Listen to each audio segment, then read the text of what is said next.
Good afternoon, ladies and gentlemen. I think you might have seen my first video where I was discussing the truth that conquers fear and doubt. And this is another one I got that the Holy Spirit has directed me to do, so people will know something about who they are, where they came from. And this has come from the Bible, so it's not something I just made up. The name of this video will be The Truth About Knowing Where We Came From. Now I'm going to start here, so you got to follow carefully so you can understand. And if you don't understand it, go back to the Bible and read it yourself. And then use your own judgment and your own common sense to know what I am trying to explain to you. Genesis 2:7. In the beginning, God formed man from the dust. That would have been Adam. Only one person on earth right now. Then he formed a woman for a helper for Adam. So there's two people in the world. Okay. They were in the Garden of Eden. Everything was beautiful. No sin. No problems was going on. Until the serpent came to the woman, which he was already down on the earth before the Garden of Eden was made, because he was kicked out of heaven. So he was just lurking in the darkness till he had a chance to get even, trying to get even with God. So he was already in the garden, and he told the woman to eat from the tree of the knowledge. And he was telling her, lying to her, how beautiful the apple was and this and that. So she did it, and she ate from it. Then sin came into the garden. Then her husband ate it, which he knew better, and the sin came in between both of them. Now a peaceful garden on this earth, no sin. There's sin into the world now. Follow through with me. Then the woman and her husband came, and what was his wife's name? Eve. His wife Eve, they had some children. With Adam, they had their children, which was Abel and Cain. Okay, there was still sin in the world, and they had the babies, Adam and Cain. Then Cain got upset with his brother.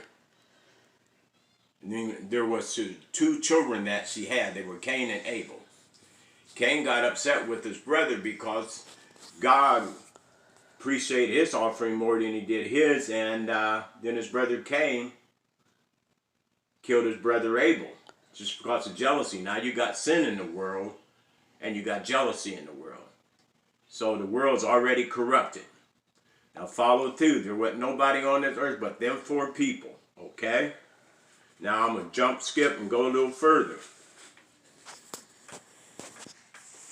Then this went all the way down.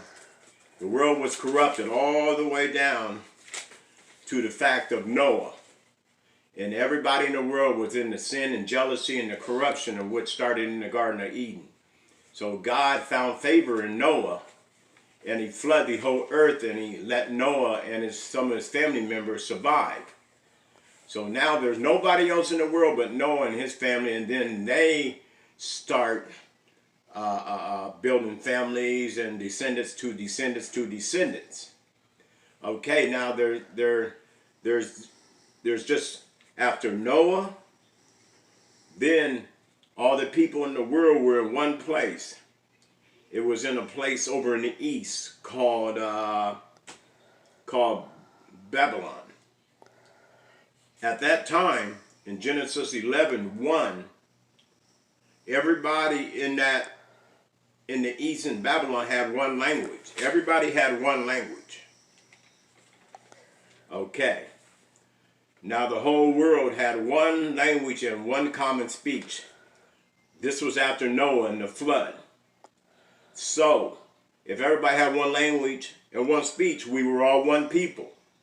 Now, listen carefully. We were all one people. So, there was still corruption and sin in the world, but we were still one people with one language. Okay. So if the world had one language and one speech, how could we all be different today. This is how we all became different today. Excuse me. So we're all different today, and the reason we're different today is because the people in Babylon trying to build a tower to reach to heaven so they can get closer to God. God didn't like that. That wasn't his purpose, for the people to be on earth. So he came down and he confused all their languages, and they couldn't understand each other. Now follow through with this. We're all still one people, but they couldn't understand each other's language because God confused their language because of what they're trying to build. So that's when Genesis 11:8. So that's when they all were scattered all over the earth, north, south, east, and west. Now, figure this out for yourself. How could there have been an Africa? How could there have been a Russia? How could there have been a China? How could there have been a Korea when we were all one people?